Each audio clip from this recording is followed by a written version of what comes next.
para levar o sustento para minha casa. Então bora para o que interessa. Eu coloquei ali, risquei o quadro com um monte de besteira para que vocês possam ver de imediato. E eu vou mostrar o que é que tem o Zé Vaqueiro e o Jorge Mateus a ver com filosofia até o final da aula. Vamos lá. Para começo de conversa, a gente vai estar observando o capítulo 2, que é o capítulo da prova de vocês. E hoje eu vou dar a prova. Como eu sempre faço na bimestral, eu vou distribuir a prova para os senhoritos e senhoritas, para que vós, mincer, possam, no ato de vossas desgracenças, resolver a prova hoje. Ela vai estar no seu caderninho. Se você não resolver, é sinal que você é muito cabaço e não vai precisar passar com 10. Eu vou dar a prova, Sofia. E ainda vai ter gente que vai dizer: eu fiz uma prova ruim. Aí não merece um cascudo, um rodinho para ficar esperto. Só aquele rodinho assim, aquela banda para cair e ficar com o lado inchado assim. E uns cascudos, merece. Eu vou querer que vocês prestem atenção, porque o que está ali, prova, conjunto de questões e módulo. Para entregar o módulo até a semana que vem, eu estou na dúvida se eu libero um SAI ou não. Eu queria liberar um SAI porque eu não quero ninguém com nota abaixo de 8, porque prejudica o coeficiente do tio. Eu gosto de ter a galera com 8, 8,5, 9, 9,5, 10. Então bora lá, bora para o que interessa. Primeira questão da nossa prova bimestral, gostosinho. Quem não prestar atenção é igual aquele patriota que estava lá preso no caminhão, na frente do caminhão indo embora dos cortejos. Bora lá. Comecei, galera, comecei. Primeira questão. Mediante o que foi estudado e sobre o período da Idade Média, em comparação ao Renascimento e suas perspectivas estéticas, responda corretamente. Quais as diferenças entre os períodos da Idade Média e do Renascimento? Repetindo, cuidado que a pergunta tem uma contextualização que eu vou explicar para vocês agora, mas antes um recado dos nossos patrocinadores. Vocês estão vendo aqui essa logo na frente do computador? Pois é a minha empresa Personal Brain. Eu trabalho com reforços, aulas particulares, consultorias. Quer saber mais? Vem falar comigo depois da aula. Dado o recado dos nossos patrocinadores. Voltemos. Se liga, galera. A pergunta é muito besta. Ela é muito besta. A pergunta diz o seguinte, olha: quais são as diferenças entre os períodos da Idade Média e do Renascimento? Vamos lá, vamos para a resposta. A diferença estética vai estar onde? A forma com que era trabalhada a escultura, a pintura, a arquitetura. A visão sobre a arte é uma diferença. Vamos lá? Primeira diferença pode ser a visão sobre a arte. Repita a pergunta, meu anjo. A pergunta é: quais as diferenças entre os períodos da Idade Média e do Renascimento, gatinha? Repetindo para a rapaziada que não pegou, quais as diferenças entre... Nós estamos falando de filosofia e arte, tá? Eu não vou me referir à história, galera. Então, atenção, povo do oitavo, porque já passaram comigo, né? Bem-vindos ao oitavo. E Renascimento, meu velho. Bora lá. Primeira diferença vai ser quanto à estética, tá? Quanto à estética, primeira diferença quanto à estética. Não, quanto à estética. A segunda, quanto à visão de mundo. Estética, visão de mundo e percepção da arte. Estética, visão de mundo e percepção da arte. Repetindo, estética, visão de mundo e percepção da arte. Posso continuar agora explicando essa rapidinho? Vê só, nossa prova constará de 8 questões. Então diz o seguinte: quais são as diferenças entre os períodos da Idade Média? Na Idade Média, eu tenho a preocupação sempre de Deus ser o centro das atenções, nas explicações científicas, nas explicações sociais, nas explicações artísticas. Tudo se resolvia com a simples ideia: é a vontade de Deus. Já no Renascimento, a gente volta a ter o quê? O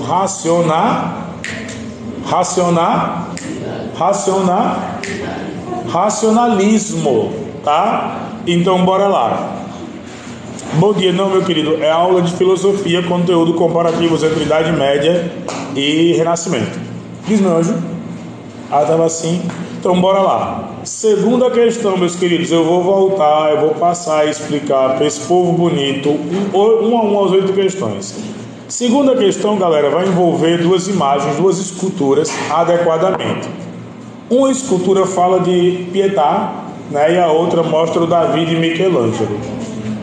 As duas dizem o seguinte, olha, qual delas representa diretamente o ideal renascentista e qual delas representa o ideal medieval? Vamos lá. O ideal renascentista estará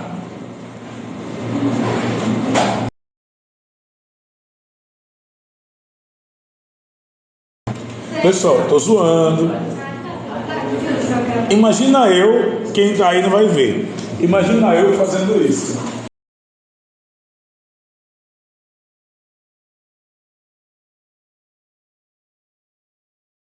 A galera já começou o dia jogando bolinho para fora do lixeiro, mano.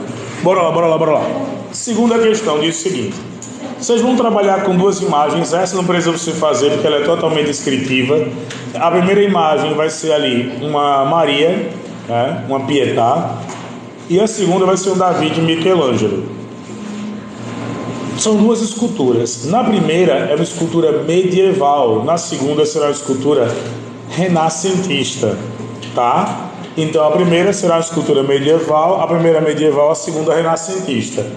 E aí a gente pode ver qual a diferença da arte medieval, galera, para a arte renascentista. A arte renascentista tem valorização do corpo humano. A arte renascentista, o corpo humano não é visto como pecado. Na arte medieval, a arte só podia falar do sagrado, a arte só podia falar daquilo que era divino. O corpo humano nu, por exemplo, ele era exposto como algo voltado ao pecado, tá? Então essa aí é só para vocês pegarem a visão, chegar no dia da prova, não ficar ninguém assustado. Eita, Elton, voei agora, relaxa. Vamos lá. Terceira questão do modelo de prova. A segunda eu acabei de dizer, não precisa ninguém tomar nota, porque a segunda ela é totalmente descritiva, galera. Ela vai estar lá no dia para vocês com duas imagens, uma imagem da Idade Média e uma imagem do Renascimento. Como é que eu consigo matar essa questão rapidinho? Idade Média. Falou de Idade Média, galera, eu vou estar falando de religiosidade, figuras religiosas, religião exacerbada, essa é a característica.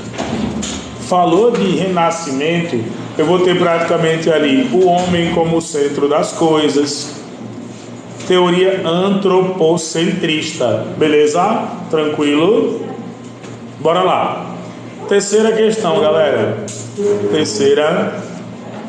De forma geral e de acordo com seus conhecimentos, descreva o ponto de vista acerca do homem dos movimentos medieval e renascentista.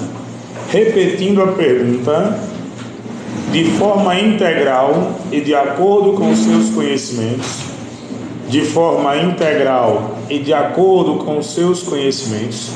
descreva o ponto de vista acerca do homem nos movimentos medieval e renascentista. Descreva o ponto de vista acerca do homem nos movimentos medieval e renascentista. Vamos lá. De forma integral e de acordo com seus conhecimentos, descreva o ponto de vista acerca do homem nos movimentos medieval e renascentista. Bora lá. No movimento medieval, o homem não estava no centro das discussões. Ou seja, a teoria que regia o homem era o teocentrismo. Beleza? Copiaram? No período medieval, a teoria que regia os homens era o teocentrismo. No período medieval, a teoria que gerenciava, que regia, que arbitrava sobre os homens era o teocentrismo. Ou seja, Deus era a explicação para tudo. Já no período renascentista, a teoria troca, ela vira para a teoria antropocentrista ou antropocêntrica, que é antropos, homem, centrum, centro.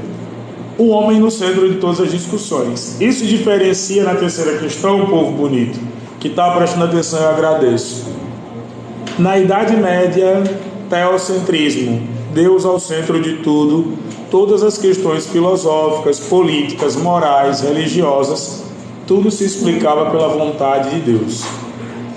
Não da vontade era considerado sagrado e fruto da vontade divina. Se o corpo é sagrado e fruto da vontade divina, só pode ser, olha aí, povo bonito, só pode ser único e exclusivamente período medieval, tá? Corpo sagrado, fruto da vontade divina, o corpo humano nu ou exposto seria colocado como pecado. Tudo isso características da Idade Média acerca da produção cultural e artística. Beleza? Tranquilo? Vamos lá. Quinta questão. Explique como se deu o modelo de cristianização presente na arte grega e quais foram suas conclusões. Repetindo a pergunta, explique como se deu o processo de cristianização. Cristianização vai estar em aspas, porque é um neologismo, é uma palavra nova, é uma palavra inventada para ilustrar a questão. Tá bom? Então, explique como se deu o processo de cristianização presente na arte grega e quais foram suas conclusões. Vamos lá. Posso explicar? Precisam que eu repita mais uma? Eu vou repetir mais uma.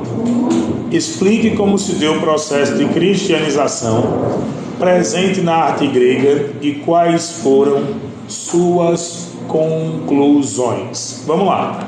Essa cristianização ocorre, claro, por expansão durante a Idade Média. A gente começa a ter ali também com a expansão do cristianismo, com a questão de Roma.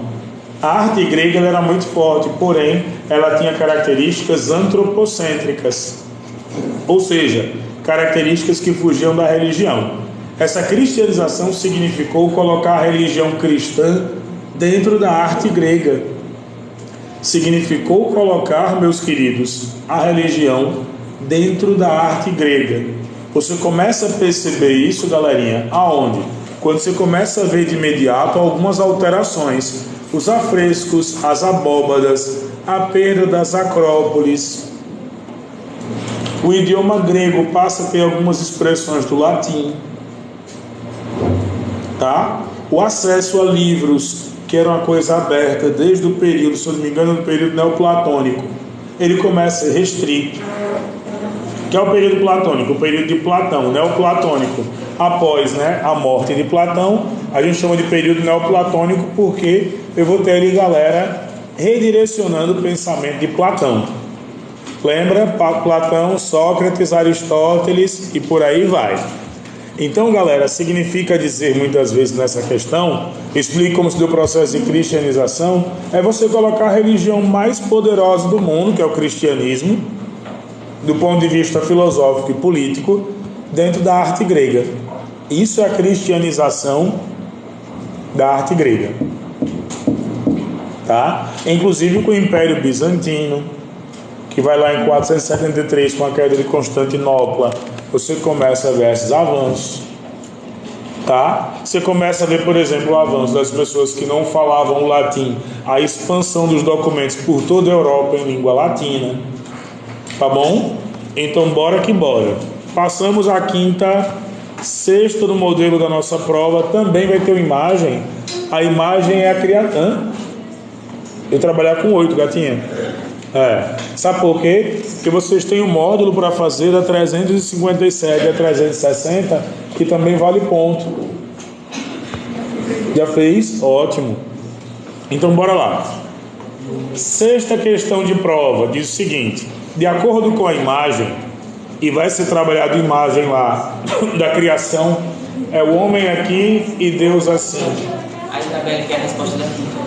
Da quinta, eu acabei de dizer, gatinha, significa a entrada do cristianismo, da religião cristã dentro da arte, tá? Significa a entrada do cristianismo, da religião cristã dentro da arte. Esse é o processo de cristianização da arte grega.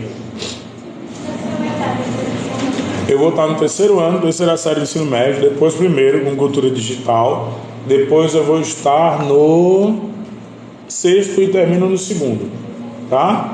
Esse é o meu mapinha de hoje, até meio de 20 eu estou aqui. Então bora lá, sexta questão. De acordo com a imagem, qual seria a base para o conhecimento dos artistas renascentistas? Vamos lá. Uma característica presente em toda a arte renascentista tem essa característica. Uma exploração do corpo humano.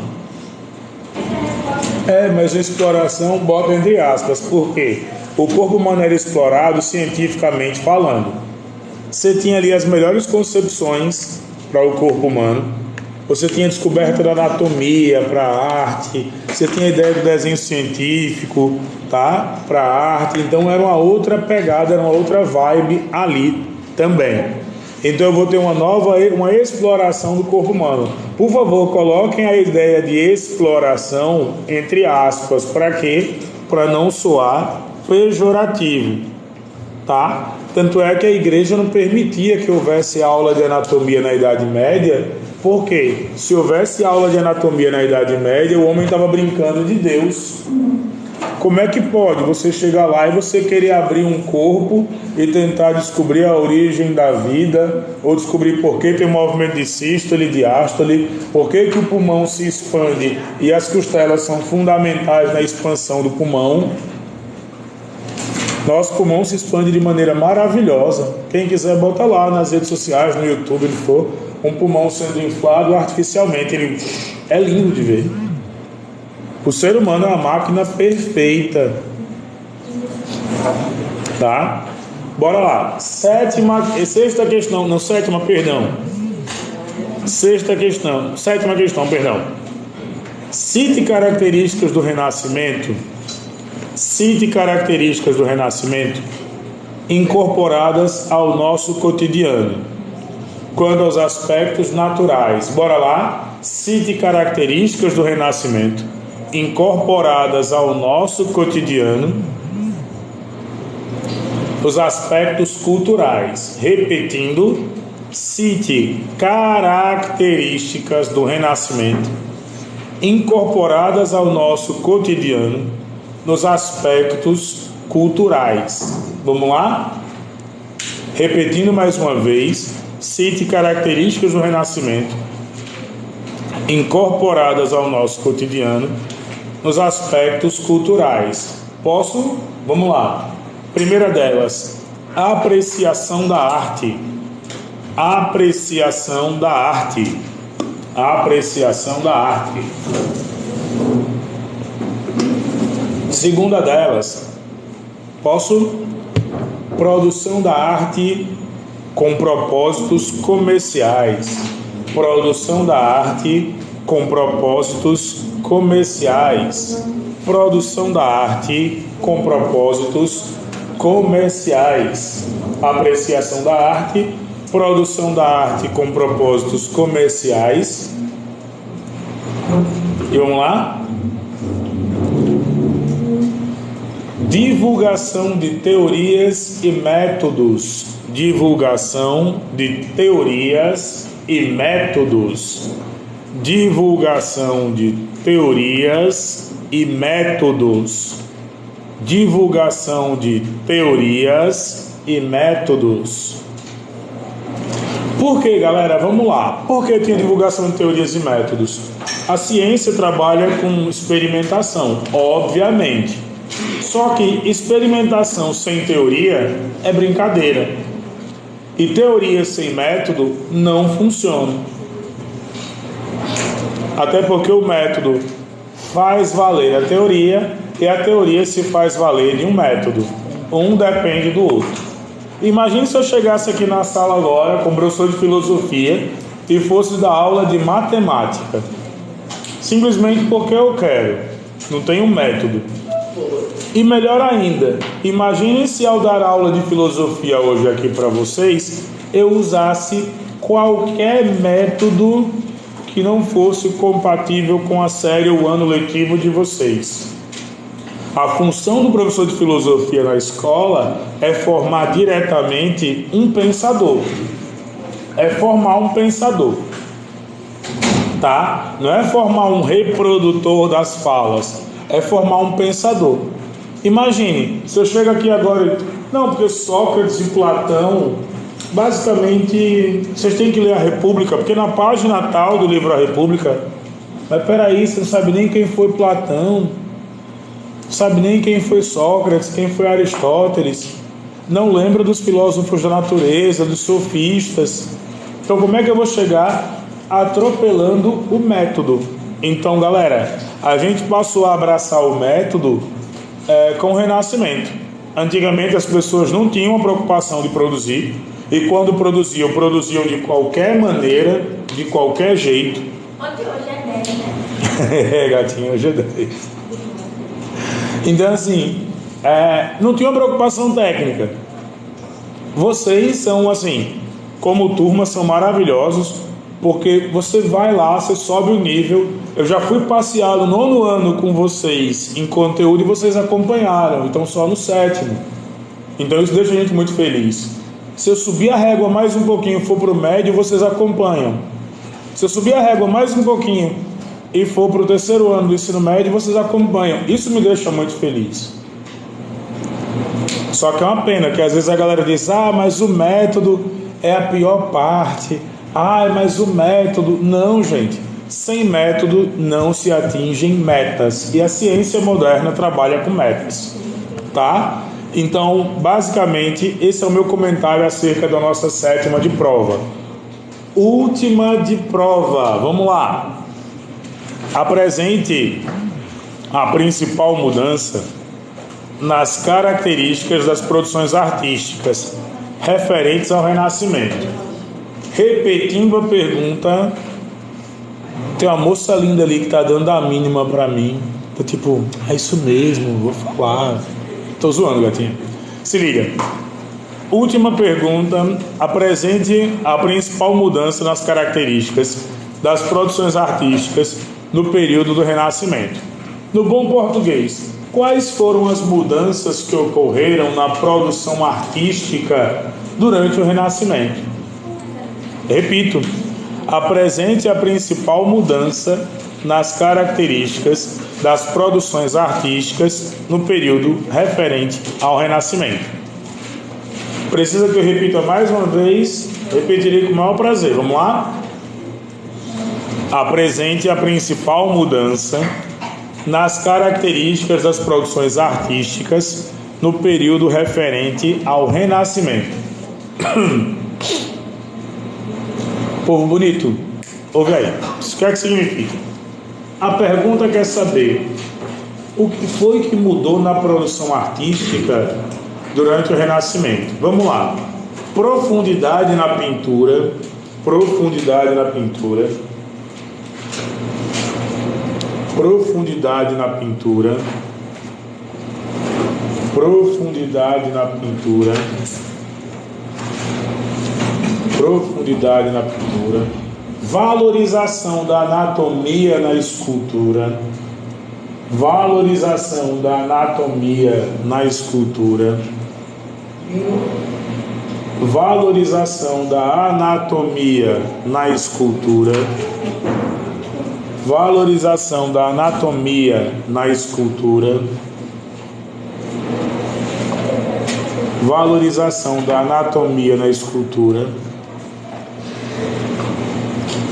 E ampliação dos recursos na arquitetura. E ampliação dos recursos na arquitetura. E ampliação dos recursos na arquitetura. E ampliação dos recursos na arquitetura.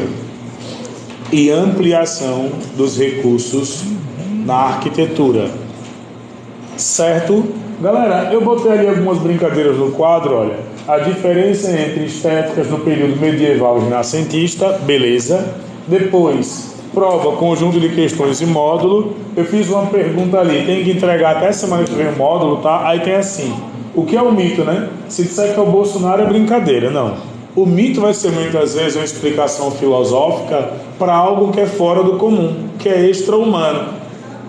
Só que o mito tem uma moral de educar, o mito tem uma moral muitas vezes de moldar, o mito tem uma moral muitas vezes de dizer o que deve ser feito ou não naquela situação. Quer ver como? Ouve aí, galera. Mito da caverna, de Platão, ou alegoria da caverna.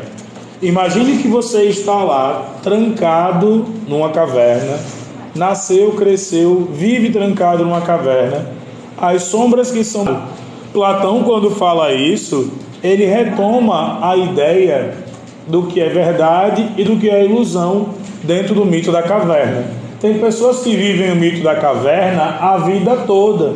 E aí, quando eu falo que essas pessoas vivem o mito da caverna a vida toda, é que elas vivem esse mito da caverna da seguinte maneira: eu só serei feliz se eu comprar um apartamento na beira da praia. Por quê? Porque o meu ciclo de amigos tem apartamento na beira da praia. Se você não tem, logo você não é feliz. Ah, eu só consigo ser feliz se eu tiver um filho ou uma filha, porque todos os meus amigos têm filhos. Se eu não tenho, eu não sou feliz. Eu tenho agora que ter o carro do ano. Se eu não tiver o carro do ano, logo eu não tenho felicidade. Até com a universidade, com a expansão do ensino técnico e com a expansão do empreendedorismo, o mito da faculdade tem que ser uma realidade para todo mundo, obrigatoriamente, ela acaba caindo por terra. Você recomenda, professor, que eu faça a faculdade? Lógico. Por quê? Dominar uma área com conhecimento acadêmico é fundamental. Faz com que você não seja enganado, ludibriado, você entenda o mundo com outros olhos. Mas acreditar que existem outras possibilidades é legal também. O que a gente tem que ter é oportunidade para tudo. Então o mito serve para explicar diretamente isso. E aí eu peguei duas músicas ali. Sabe qual é o mito da espera? Pesquisa depois, o mito da espera. Aí eu peguei ali o Zé Vaqueiro. O que é que tem a ver Zé Vaqueiro com filosofia? Vamos para a música, ó. Me dá um tempo para pensar, tenho que criar coragem para me arriscar. Por favor, entenda o que eu tô passando. Só tô pedindo um tempo, não tô recusando. Quem sabe canta. O problema não é você. Tenho receio de me envolver. Outras pessoas fizeram meu coração sofrer. Tenho medo de alguém me machucar. Eu tenho medo de me entregar. Eu tô com medo de me apaixonar e outra pessoa querer me usar. Vamos aplaudir. Parabéns. O que é que essa música tem a ver com o mito da espera?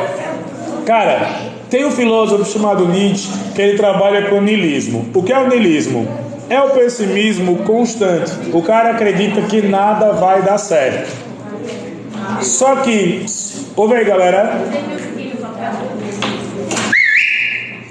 Se o pessimismo é constante, é Nietzsche. Se tem apenas momentos de desânimo, desagrado, vai ser muitas vezes aí somente pessimismo. O niilista, ele diz: o problema não é você. Tenho receio de me envolver. Outras pessoas fizeram meu coração sofrer. Tenho medo de alguém me machucar. Eu tenho medo de me entregar e outra pessoa querer me usar. Viu como ele faz? Agora, vamos falar aqui do mito da esperança em Jorge Mateus. É bom também. Ó, flor, pra onde foi você, flor? Com seu perfume de amor, o que é que eu fiz de ruim? Eu arranjei outra flor com a pureza e a cor que tem você pra mim. Deus fez a terra e o céu, fez você e o seu mel e me fez só pra te amar. Ai, eu sou seu colibri, te esperando aqui, flor pra te encontrar. Ah, refrão. Meu coração é regador de flor, te regando amor, cê vai me amar. Ah, ela cantou, aê! Faz barulho aí! Mais barulho, por favor. Pode fazer barulho. Pronto, se liga. O Jorge Mateus, não, a dupla Jorge Mateus, ele coloca nessa música, ele fala: meu coração é regador de flor, te regando amor, você vai me amar. Pois é, essa música está completando acho que uns 12 anos, cara. Aquela que é da flor. Que é da Mateus e Cauã. Por incrível que pareça, a gente acabou de ver dessa forma. E aí eu vou passar para vocês para a parte final da aula da seguinte maneira: cuidado com as terminologias em filosofia, faz a atividade do módulo e tem até a sexta para me entregar, mas pode começar agora. Você que está acompanhando aí, beijo do ogro e até mais. Já. Tem uma do Pablo que eu vou cantar pra galera agora aqui, ó. Estou indo embora, a mala já tá lá fora, vou te deixar. Quem sabe canta? Vou te deixar, por favor não implora, porque homem não chora e não pede perdão. A rocha e não pede perdão. Refrão. Você foi a culpada desse amor se acabar. Eita bandida, você que destruiu a minha vida. O quê? Você que machucou meu coração, me fez chorar. O quê? Me deixou no beco sem saída. Estou indo embora agora, por favor não implora. O quê? Porque homem não chora. Quem sabe canta? Estou indo embora agora, por favor não implora. Quem é fera São Jorge não chora, faz barulho aí. Pronto. Ou seja, vocês só aprendem quando tem um cabaré formado, pelo amor de Deus. Eu sei.